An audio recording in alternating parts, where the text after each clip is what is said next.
Welcome to Byte-Sized Tech. So, today we're going to dig into this really fascinating split that's happening in the tech world. We're talking about the absolute gold rush in artificial intelligence versus a pretty tough reality check for hardware. We'll look at these insane valuations in AI, the global race to build its foundations, the struggles of new gadgets and even electric trucks, and what all this really means for tech's next big bet. All right, let's get right into it. Let's kick things off with a story that is completely reshaping the entire tech industry, and it all revolves around one, frankly, staggering number. So, get this. That number, that is the brand new valuation for OpenAI, the company behind ChatGPT. And to put that into perspective, this is a massive jump from what they were valued at just a few months ago.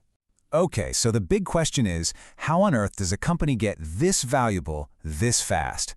Well, the answer isn't just about the technology itself. Nope, it's really all about the people. We are in the middle of a full-blown talent war. I mean, it is fierce out there. You have the big tech giants throwing just insane amounts of money around to try and poach the top AI experts.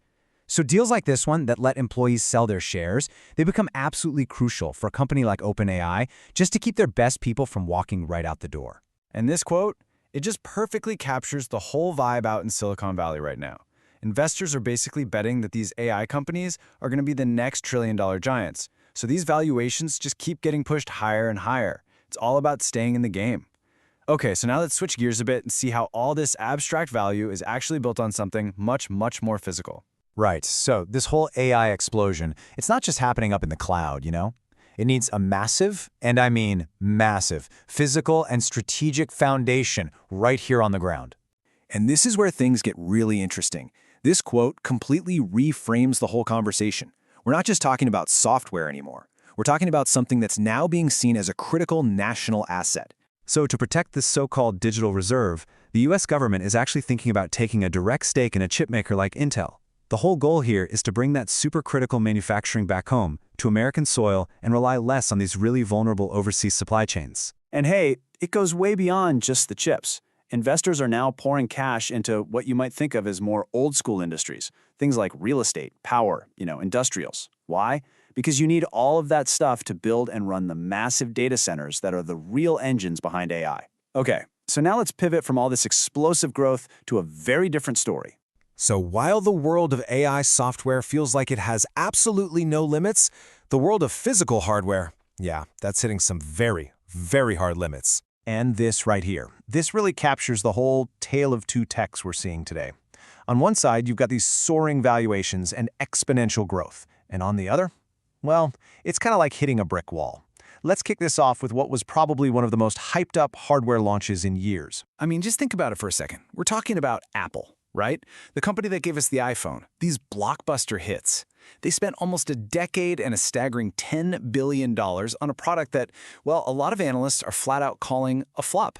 The Vision Pro, unlike the iPhone or even the Apple Watch in its early days, is really, really struggling to find an audience. So basically, Apple is stuck in this classic catch-22. It is incredibly expensive to create the kind of amazing immersive content that would actually make you want to use the headset. But why would you spend all that money making content for a product that just isn't selling? And yet, without that killer content, people don't have much of a reason to go out and buy one in the first place. So what's next for them? Well, there's a minor refresh coming up, but we're talking a faster processor, maybe a new strap, not really a game changer. The version that might actually break through and go mainstream, we're still looking at years away for that. And you know what? This hardware struggle, it's not just happening with headsets. Okay, let's look at another hardware market that was supposed to be the next big thing, but has, well, it's hit a major speed bump. I'm talking about electric pickup trucks. I mean, after all the hype, we're talking years of it, hundreds of thousands of reservations. The reality is finally setting in. EV trucks are struggling, and it's a mix of things, really. You have practical problems, like the fact that you lose a ton of range when you're actually towing something. Then there are cultural issues, but honestly, the biggest hurdle is the price tag. They're just way too expensive for the average truck buyer. And because of all this, automakers are doing a major pivot. They're realizing that price is the #1 barrier, a total deal breaker. So now the plan is to build cheaper, smaller electric trucks to try and finally win over those buyers. But here's a thought. What if the problem isn't just the truck itself? What if it's the stuff you need to build the truck? And yeah, this brings us right back to that deeper, gnarly hardware problem we've been talking about. the supply chain. Because just like with those AI chips, building EVs depends on this incredibly complex global puzzle. You see, it's going to take something like 5 to 10 years just to get a US-based supply chain for rare earth minerals up and running properly. And this is another one of those situations where it's not just about, climate policy. This is about national security. It's driving the government to pour money into bringing this production home, away from China's control.